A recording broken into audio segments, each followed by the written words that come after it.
फिर आगे अल्लाह फरमा रहे कि हमने कुरान को आसान कर दिया। कोई है जो सोचे समझे, फिर कौम समूद का जिक्र, फिर कोई है जो सोचे समझे, फिर कौम लूत का जिक्र, फिर कोई है जो सोचे समझे, फिर कौम आद का जिक्र, फिर कोई है जो सोचे समझे। किसके लिए अल्लाह बार बार बोल रहे? मैं तुमसे पूछता हूं, फॉर व्हाट? अजाब से डरो, मेरा कुरान पढ़ के अजाब से डरो। सूरह कमर आपकी जिंदगी बदल सकती है।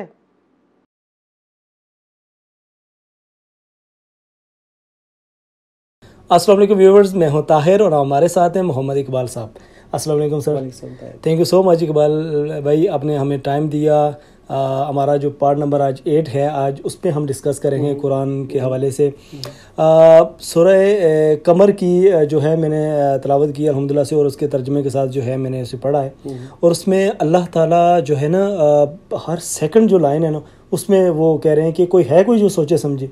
और यकीन मानिए, मैंने जब शुरू से लेके पढ़ी है ना, तो उसमें अल्लाह ताला हर सेकंड लाइन में बोले हैं कोई है सोचे, कुरान को हमने आसान कर दिया, जो है कोई है सोचे समझे। तो इस बात पे मुझे सूरह कमर पे ज़रा तो आप अपनी जो है वो रोशनी डालिए। सबसे पहले तो हम दुआ करेंगे अल्लाह ताला से कि जो हम बात कह रहे हैं वो दूसरे लोग समझ सके। रब्बि इश्रह ली सदरी व यस्सिर ली अमरी वाहलुल उक़दतम मिन लिसानी यफ़क़हू क़ौली। आमीन। वक़ार ताहिर, देखें एक सबसे बड़ा अलमिया क्या है, हम आम तौर पे जब कुरान पाक को समझने के लिए जाते हैं तो हमें यही लगता है यार कुरान पाक को समझना मुश्किल है। ये शैतान हमारे ध्यान में बात डालता है। और जब आप कुरान की सूरह कमर पढ़ते हैं तो उसमें अल्लाह ताला बार बार रिपीट कर रहे हैं कि हमने इस कुरान को आसान कर दिया, तो कोई है जो सोचे समझे। मैं आपसे पूछता हूँ ताहिर, आपको जो डर लगा, जो आपके अंदर एक अल्लाह से मोहब्बत पैदा हुई, वो तर्जुमा पढ़ के हुई ना? बिल्कुल। वो कोई पढ़ने में आपको मुश्किल हुई, समझने में? नहीं। प्रॉब्लम ये है ताहिर कि जहाँ तक मैंने स्टडी किया है 80% कुरान आपको वैसे ही समझ आ जाता है। तर्जुमे से आप पढ़ते हैं ना, वैसे ही समझ में आ जाता है। अब एक क्वेश्चन लोग अक्सर करते हैं कि यार तर्जुमा पता नहीं किसने किया है, किसने ना किया है, ये कोई शैतान वसवसा डालता है। I mean, when I started listening Quran, तो मुझे एक शख्स ने बोला कि आप सुन रहे तो हो, पता नहीं तर्जुमा किसने किया हुआ है। मैं ऐसे 20 साल पहले की बात बता रहा हूँ, तो मैं भी खामोश हो गया। लेकिन मैंने उसे एक बात उस वक्त जवाब दिया था कि यार, मैंने कहा इसका ट्रांसलेशन जब आप सुन रहे हो तर्जुमा, क्या इसमें गालियाँ दी जा रही है नाउज़ुबिल्लाह, या कोई बुरे काम करने के लिए बोला जा रहा है नाउज़ुबिल्लाह? नेकी की बात हो रही है ना, तो ट्रांसलेशन गलत नहीं है। पहले तो मैं उस वक्त की बात बता रहा हूँ। अब मैं इस नतीजे पे पहुंचा हूँ ताहिर, अभी तक जो हमारे पास कुरान मौजूद है वो 6 ज़ुबानों में है, 6 उलमा का ट्रांसलेटेड है। सही। कौन से? अब प्रॉब्लम क्या है, कि हमारे पास है फिरके, जी, देवबंद, बरेलवी, शिया, आप सारे जानते हैं, अहले हदीस। और माशाल्लाह ये जो 4 मैंने बड़े नाम लिए, चारों के जो बड़े उलमा है, अहमद रज़ा खान बरेलवी है, इसी तरह देवबंद के हैं, इसी तरह अहले हदीस के, इन्होंने ही ट्रांसलेशन की हुई है। मैं कहता हूँ अगर आप बरेलवी फिरके से बरेलवी का पढ़ लें, अगर आप देवबंद फिरके से देवबंद का पढ़ लें, अगर आप अहले हदीस शिया है तो शिया का पढ़ लें, और अगर आप न्यूट्रल पढ़ना चाह रहे हैं तो हफीज जलंधरी का पढ़ लें। न्यूट्रल मतलब अगर आप किसी भी जमात में नहीं है, मैं समझाने के लिए कह रहा हूँ। आप बिलीव करें ताहिर, 6 की 6 का ट्रांसलेशन सेम है। अल्फाज का चुनाव फर्क है। जैसे आपकी उर्दू का फर्क है, मेरी उर्दू का फर्क है, तीसरी की उर्दू का फर्क है, वो फर्क होगा। ले जाइए, ले गया, ले जाइए, ले जाओ एक ही वर्ड है, लेकिन आपसे बोलने में फर्क ला रहे हैं। यही वो फर्क है। लेकिन अल्लाह ने फरमाया सूरह इब्राहिम में कि मैंने इस कुरान की हिफाजत करनी है, इसका जिम्मा में हिफाजत मेरा जिम्मा है। तौरात के लिए बोला कि उस वक्त के जो उलमा थे, जो मशाइख थे, उनको निगहबान बनाया था तौरात के लिए। कुरान पाक में अल्फाज है। और अल्लाह ताला ने सूरह इब्राहिम में बोला कि मैं खुद इसकी रिस्पॉन्सिबिलिटी ले रहा हूँ कुरान पाक की, मैं इसको महफूज रखूंगा। So nobody can change the translation, first अपनी कीप इन योर माइंड। ये मैं 20 साल पहले वाले का जवाब आज दे रहा हूँ कि कोई चेंज नहीं कर सकता। अल्लाह ने जब हिफाजत का जिम्मा लिया तो ही विल डू इट। तो ट्रांसलेशन आप कोई भी पढ़े, तफसीरों में फ़र्क है। तफसीरों में देखिए, हर आदमी, जैसे मैं तफसीर करूँगा, मेरे अल्फाज कुछ और होंगे, मेरी उस टाइम पे पॉइंट ऑफ व्यू कुछ और होगा। और ताहिर माशाल्लाह जितना मैंने कुरान पढ़ा है, जब आप तफसीर करने जाते हो ना, तो एक ही बात के इतनी मीनिंग बन रहे होते हैं, यानी मतलब एक ही है, लेकिन इतने तरीक़ों से डिफ़ाइन की जा सकती है कि मैं हैरान रह जाता हूँ कि खुदा की कुदरत है। सुभान अल्लाह। कि उस वक्त का कुरान 14 साल पहले का भी लोगों को हैरान करता था, आज भी कर रहा है। जैसे आपने पिछले हमारे टॉपिक में जिक्र किया था कि जो वक्त की मुनासबत के साथ साथ जो है नहीं बदल रहा है, मतलब वो चीज़ें निकलती आ रही हैं। सही है। बिल्कुल। भाई मैं आपसे पूछता हूँ, आपको कब पता चला, मैंने आपसे पिछली रिकॉर्डिंग में बताया था कि आपकी स्किन जलने का एहसास रखती है, कब पता चला आपको? ये कब पता चला? मतलब कि बचपन से ही, मतलब जब से होश संभाली है हमें पता चला। नहीं नहीं, आपने साइंस तो स्टडी नहीं की ना। साइंस स्टडी नहीं। देखें, आज से 20-25 साल पीछे चले जाए तो 25 साल पहले समझा जाता था कि जब हमें यहाँ आग लगती है तुम्हारा ब्रेन इसको सेंस करता है सही कि आग लगी है। ये 25-30 साल पहले की मैं डिस्कवरी बता रहा हूँ। अब लोगों को जाके पता चला, जो 2012 में जो मैंने आपको नाम बताया था, डॉक्टर तगड़ शोन, जो साउथ कोरिया का जो साइंटिस्ट, जो स्किन स्पेशलिस्ट था, उसने कहा था कि ये हमारी स्किन सेंस करती है, ब्रेन नहीं करता। अच्छा। बर्निंग का जो है, कुरान में क्या लिखा हुआ था कि जब इनकी खालें जल जाएंगी तो हम इनको नई खालें देंगे ताकि इनको ये दर्द महसूस करें। 1400 साल पहले एक बात आज जाके डिस्कवर हो रही है कि ये करेक्ट है। तो ये कुरान की खूबसूरती है। तो मेरा मकसद, अब आने का साइंस पे जाएंगे तो अभी, और मैंने कल एक मेरे जहन में क्या मैंने देखी थी, इतनी डेप्थ है कुरान पाक में यार कि जो आप सोच नहीं सकते। हाँ, ये जो मुझे एक बात बताएं आप, ये जो आपने मिल्की गैलेक्सी का जानते हैं ना, मिल्की गैलेक्सी में, मिल्की गैलेक्सी में जमीन फ्लोट कर रही है ऐसे, बिल्कुल ऐसे ही है अपने मदार पे। हाँ। तो मदार कहते हैं एक लाइन को, एक ट्रैक को कैसे पकड़े हुए? ये तो अल्लाह कह रहे हैं ना, मैंने एक अल्लाह ने तो कह दिया, साइंटिफिकली मैं पूछ रहा हूँ, मैं बताता हूँ।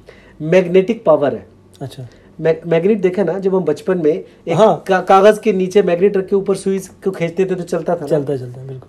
और दो मैग्नेट को ऐसे करते थे तो आपस में पुश होते थे। और अगर सुई को एक पॉइंट पर रख के दो मैग्नेट हम बीच में ले तो सुई की जगह रुक जाती है। ऐसा ही है। ये तो हमने अब अल्लाह की कैलकुलेशन देखें कि मैग्नेटिक पावर ने कैसे ज़मीनों को, और एक नहीं, मिल्की गैलेक्सी में बिलियन ऑफ स्टार्स है। सुभान अल्लाह, सुभान। सारे मैग्नेटिक पावर से रुके हुए। यहाँ आके हमारा अकल जो है ना वो दंग रह जाती है। और जो ईमान वाले, अल्लाह ताला कहते हैं ना ईमान वालों के लिए निशानियाँ हैं, वो फौरन सजदे में चले जाते हैं कि अल्लाह सबसे बड़ा है, वो ही बना सकता है ये सब चीज़ें। इतनी बेतहाशा बातें मैं करने जाऊँ तो आपका सेगमेंट लंबा होगा। मैं आना का जा रहा था।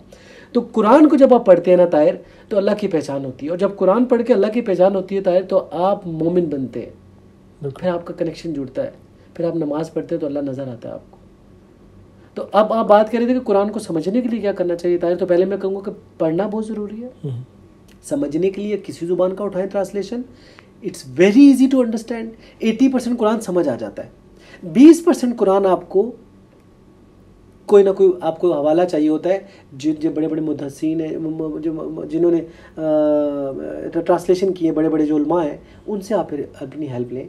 वो भी तकरीबन बात आपको समझ में आ जाएगी कि इस आयत का मतलब, जैसे कोई पर्टिकुलर आयत का नाजिल हुई थी, क्या पर्पस था, वो फिर आप उनसे पूछ सकते हैं। तो ये चीज़ तो क्लियर हो गई। अब मैं आपके सामने 2 आयतें पढ़ूंगा सूरह कमर की, फिर हम इसको रैप अप करते हैं। सूरह कमर की आयत नंबर, आप अगर पढ़े तो आयत नंबर 1 में अल्लाह ताला फरमा रहे हैं, क़यामत करीब आ गई और चांद फट गया। ये एक्चुअली शक्के कमर है। जब नबी करीम सल्लल्लाहु अलैहि वसल्लम ने उंगली का इशारा किया था तो वो चांद 2 टुकड़े हो गया था। ये उसकी गवाही देती है। अच्छा। लेकिन मैं अभी बात करूंगा क़यामत करीब आ गई है। तो we are very near to क़यामा। दूसरी आयत पढ़ें, आयत नंबर 3 जब हम पढ़ेंगे, इन्होंने झुटलाया और अपनी ख्वाहिशों की पैरवी की, हर काम ठहरे हुए वक्त पर मुकर्रर है। ताहिर, मैं आपसे पूछता हूँ, अल्लाह ने हमें क्या अहकाम दिए हैं? बुरे काम ना करो, नमाज पढ़ो, जो भी आपको पता है, सारे अहकाम कुरान पाक में है। बिल्कुल। हम अपनी ख्वाहिशों की पैरवी कर रहे हैं या कुरान को फॉलो कर रहे हैं? आज जनरल दुनिया में आप देखें, ख्वाहिशों की पैरवी कर रहे हैं। ख्वाहिशों की पैरवी। हमें ज़्यादा से ज़्यादा माल कमाना है, हमें दुनिया में वो सारे काम करने हैं जिनसे अल्लाह ने मना किया है। आपको पता है ना, लड़कों को लड़कियां अट्रैक्ट करती हैं, लड़कियों को लड़के अट्रैक्ट करते हैं।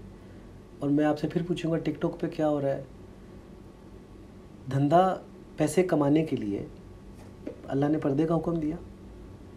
अल्लाह ने कहा कि बाहर जाओ। हम पहले कहते थे औरत बाहर जाती है, बेपर्दगी होती है, गुनाह होगा उसको, ठीक है। अब आपको बाहर जाने की ज़रूरत ही नहीं है। घर बैठे बैठे आप अपने कपड़े उतारे, मतलब नुमाइश करें अपने आप को, मेकअप करें और बेहुदा किस्म के ड्रेस पहने, टिकटॉक पे वीडियो बनाएं और अपने व्यूज़ और अपने लाइक्स बढ़ा लें। सिर्फ किसके लिए? पैसों के लिए। तो मैं आपसे पूछ रहा हूँ, अपनी ख्वाहिशों की पैरवी कर रहे हैं या कुरान की पैरवी कर रहे हैं? अल्लाह के अहकाम की पैरवी कर रहे हैं? नहीं कर। तो हमारे साथ क्या होगा ताया? सूरह नजम की आयत, सूरह कमर की आयत में जो आप देखें ना, आप जगह जगह अल्लाह फरमा रहे हैं कोई है जो सोचे समझे। तो मैं अब एक चीज़ और सूरह कमर में जल्दी से बता दूं। सूरह कमर जब आप पढ़ते हैं ना ताहिर, तो अल्लाह ताला ने, देखिए मैं यहाँ ये कनेक्शन जोड़ना चाह रहा हूँ, आप ज़रा इसको खुद गौर कीजिएगा। आयत नंबर 17 जब आप पढ़ रहे हैं तो क्या लिखा हुआ है, बेशक हमने इस कुरान को समझने के लिए आसान कर दिया, जो कुछ कोई है जो सोचे समझे। मैं पूरा सेगमेंट लंबा है, मैं पूरी आयत नहीं पढ़ूंगा, मैं एक आयत पीछे जाऊँगा। देखें अल्लाह ताला इसके पीछे जब चलते हैं तो अल्लाह ताला किसका जिक्र कर रहे हैं। देखें कि सूरह नूह का, सूरह देखें आयत नंबर 6 में है सूरह नूह का, जिन्होंने हमारे बंदे को झुटलाया था, ठीक है, और उसको दीवाना बोल के झिड़क भी दिया था, डांटा भी था। अच्छा, नूह अलैहिस्सलाम को। तो फिर नूह अलैहिस्सलाम ने बोला कि अल्लाह, इसी के अगली 7वीं आयत में पढ़े कि अल्लाह मैं कमज़ोर हूँ, तू इनसे बदला ले ले। फिर अल्लाह बोले मैंने पानी का अज़ाब आया। फिर आगे अल्लाह फरमा रहे कि हमने कुरान को आसान कर दिया, कोई है जो सोचे समझे। फिर कौम समूद का जिक्र, फिर कोई है जो सोचे समझे। फिर कौम लूत का जिक्र, फिर कोई है जो सोचे समझे। फिर कौम आद का जिक्र, फिर कोई है जो सोचे समझे। किसके लिए अल्लाह बार बार बोल रहे? मैं तुमसे पूछता था, फॉर व्हाट? अजाब से डरो, मेरा कुरान पढ़ के अजाब से डरो। सूरह कमर आपकी जिंदगी बदल सकती है। अजाब, तो उस अजाब से बचने के लिए कुरान पढ़ो ना। कुरान किसके लिए पढ़ो? कामयाबी हासिल करने के लिए। तो अगर अब तुम और मैं कामयाब होना चाह रहे हैं, या जो भी हमारे लिसनर है कामयाब होना चाह रहे हैं, काइंडली कुरान पढ़े। ये हमारी गाइड बुक है। इसमें अल्लाह ताला ने, हमारा नेविगेटर होता है ना, आप मुझे लोकेशन भेजते हैं ना कि ये मेरे घर की लोकेशन है, आ जाए। बिल्कुल ऐसे ही। अल्लाह ने अपने घर की लोकेशन पता कहाँ भेजी है? कुरान में। ये नेविगेटर है, ये हमारे हाथ में। इसके ऊपर चलते जाएंगे, जो अल्लाह की रस्सी है, तो आप पहुंच जाएंगे उसी पॉइंट पे जो अल्लाह ने बुलाया था, जिसको हम जन्नत कहते हैं, जहाँ से हम निकाले गए थे। तो आज के लिए काफ़ी है मेरे ख्याल से। अब आप इसको क्लोज करते कुछ क्वेश्चन है तो पूछ लें।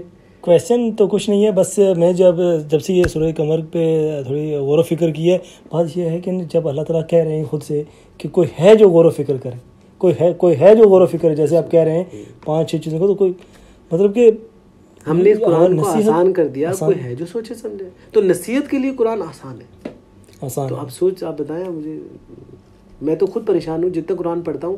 मैं फिर एक दफ़ा कह रहा हूँ, जब तक कुरान नहीं पढ़ेंगे ये मेरी बातें आपको समझ नहीं आएंगी। तो अब आप जो सूरह कमर पढ़ के आप जो शौक होने, मैं आपको फिर बताऊँ, सारी कौमों का अजाब का डरावा दे के बोला मैंने कुरान को आसान कर दिया, कोई है जो समझे। अल्लाह ने हमारे लिए आसानी पैदा की है और हम उसको मुश्किल बना के सवाब के लिए पढ़ रहे हैं बैठे हुए। यार जब देखो हम चूमते हैं, जैसे आप कहते हैं अदब करते हैं, अदब ज़रूरी है। अदब तो आपको करना है। आपके बाप दादा, आपके दादा की बात करूँ, घर में बैठे हुए, आप अदब से उनके सामने जाते हैं, जी दादाजी, ये अदब हो गया, ठीक है। दादाजी कहते हैं सिगरेट मत पियो, और आप सिगरेट पी रहे हो, तो आप अदब कर रहे हो, ये अदब के खिलाफ नहीं, आप अदब कर रहे हो। आप दादा को झूठ बोल रहे हो, दादा से जी दादाजी करके, वो कुफर में वो आ गया ना, जो अभी आप कहते हैं अमलन कुफर। हाँ, आप अल्लाह के सामने बोल रहे हो तकब्बुर में, इनकार, इट्स अ काइंड ऑफ इनकार है ना, और क्या है, तकब्बुर और इनकार में आ जाएगा। आप अल्लाह के सामने अदब करते हो अगर, तो अल्लाह के फॉलो करो ना, अल्लाह के ऑर्डर्स को फॉलो करो, वरना किस चीज़ का अदब है? तो कुरान का अदब आप कर रहे हो, किस सेंस में? चूम रहे हो, गिलाफ चढ़ाया हुआ है, सब कुछ कर रहे हो, उसको फॉलो तो करो, उसकी पैरवी तो करो, जो उसमें लिखा उसको मानो तो सही, तभी पैरवी होगी ना, तभी अदब होगा ना ताहिर। ये अदब सिर्फ जी अब्बा जी कहने से हो जाएगा? अदब मुझे सिर्फ इतना बता दे, मैं क्लोज कर दूं, जी अब्बा जी कहने से होगा या अमल करने से होगा? मतलब दादा की बात मानने से होगा या जी दादा मानने से होगा ना? बिल्कुल मानने से होगा। तो आप कुरान को गिलाफ में चढ़ा के क्या अदब कर रहे हो कि उसकी बातें नहीं मान रहे हो आप? कोई फायदा नहीं है ना।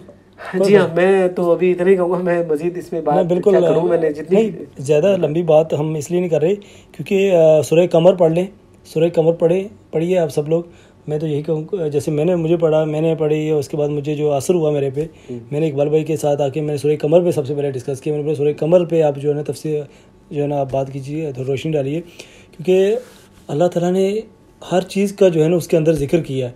वो इसलिए कि हमें उससे डरा के, ताकि हम लोग उसको समझ सकें अच्छी तरह से, हमारी नसीहत हो सके हमारी। लेकिन ये है कि हमने उसको छोड़ रखा है।